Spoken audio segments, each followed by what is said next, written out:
Architectural Builder Supply is pleased to present you with this recording of the technical question that is listed in the title of this video. This call may be monitored and recorded for quality assurance. Question about the dummy cylinders, Caballero dummy cylinders. Okay.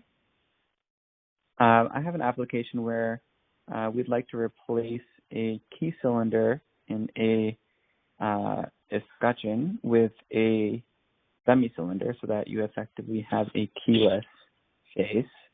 One of the things that I'm grappling with in doing that is how to sort of thread the dummy cylinder in when I don't have access to that side of the cylinder face to actually get it all the way in and flush with that escutcheon that we've got. What is kind there of a lock tool? do you have now? It's a latch lock. I don't know if you've heard of latch. It's like it's a mortise lock. So you have a mortise lock. Okay. So why would you not have access to removing the existing cylinder? So we can remove the existing cylinder. It's just the cylinder sits flush with a escutcheon. And so when you go to thread the cylinder in, that's fine because you can use the keyhole as leverage to torque it in. But when you've got the dummy cylinder, there's nothing on the face. It's a smooth face, so you've got nothing to actually complete those final turns and get it in flush. Is there a tool that you already have the tool? It's the pads of your fingers. All you'll need is the delicate pads of your fingers to turn that. I assure you, it will turn. Really? Okay. I'm having a little bit of a tough time with that. There's no This is already an item that you have? Well, I've tried it one time. I want to buy a bunch more for our application. Okay. And that's the one thing that I sort of it's easy when I have it in my perfect, if I hold the mortise in my hand and try and thread it in, but when it's on a door and the mortise is slightly misaligned and there's some binding with the threads, it's a little difficult. What is the typical sort of if you're installing this in the field? Do people just do installers use the pads of their fingers, or yes? Is there a tool? Okay. There is no tool. Okay, gotcha. Understood. There's actually a tool that you can use to get it started, but it's not going to help you get it all the way in and flush. Gotcha. What's the tool to get it started? Oh, it's a mortise cylinder wrench. They're actually used more so to tear cylinders off of locks, but there's a mortise cylinder wrench. You don't need help getting it started. I imagine you need help getting it flush. That tool would not help you get it flush. Gotcha. Understood. I imagine a suction or a rubber pad type tool for this.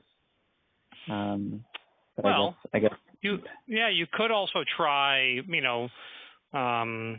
something like that. What you're describing, a little suction cup. I've done it countless times. I've never needed a tool. I will acknowledge that. I always, in those instances, are the few times I wish my fingers were smaller. But Right. Gotcha. You Okay. could also put on. They make gloves, except that they make gloves that have fingertip pads only. So if you give yourself a little extra tactile, a little extra friction coefficient, that might help you as well. It might not, but it might. Plus, you might want to start with a little longer cylinder because that will allow you to get it started easier. If you have one that's like 1/8 of an inch or a 1/4 inch longer, that will help you get it going, so to speak. And you've successfully removed the cylinder from the lock to begin with, correct? Correct. Okay. Yeah, it's got to go back in. I mean, that's it's unfortunate that's you're facing it head on. I can't think of an easy workaround. Gotcha. Understood. No, that's totally fine. I just wanted to check in to see if there was an easier way, if I was being stupid about it. But it sounds like I just maybe have this exceptionally misaligned. I'll give it another shot. Yeah, so if you're really fighting it, then you're cross-threading it, and that's a big problem. So if it doesn't go with substantial ease, it's not going to thread in just with the turn of a finger and a thumb. You'll have to turn it, but if there's any resistance, you got to back it off. You're cross-threading.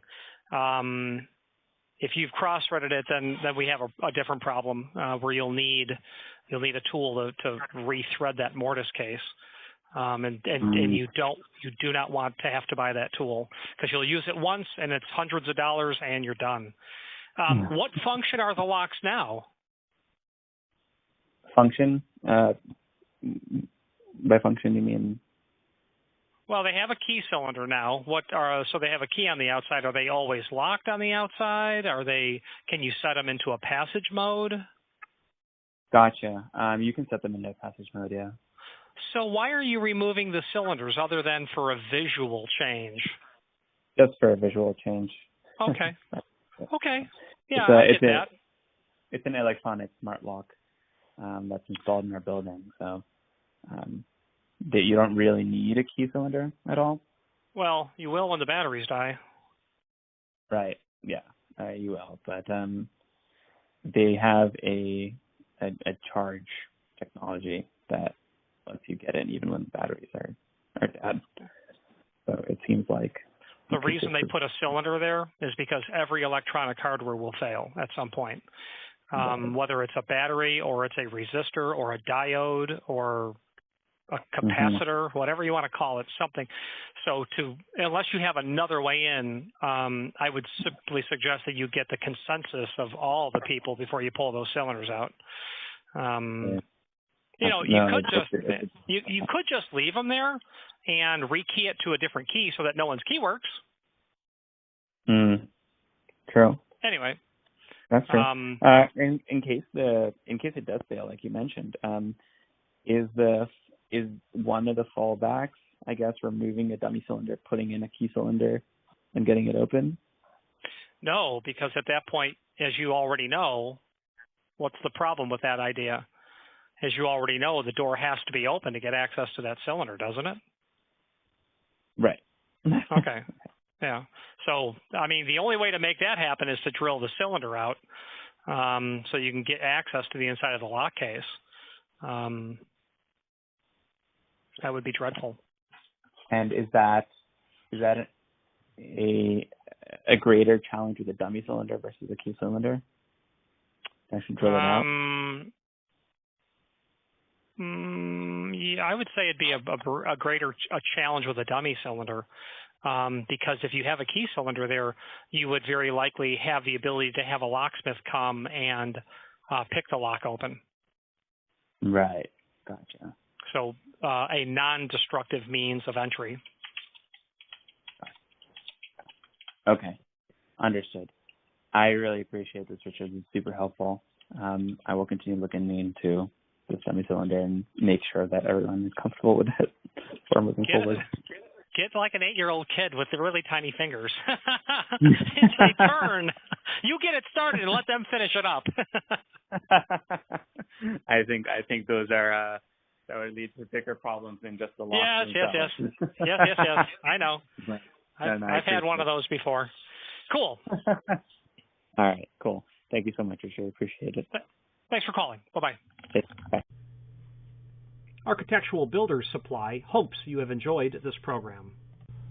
Again, thank you for watching, and if you've enjoyed this video, please click thumbs up, please subscribe, and maybe even send the video to someone that you know. Thank you.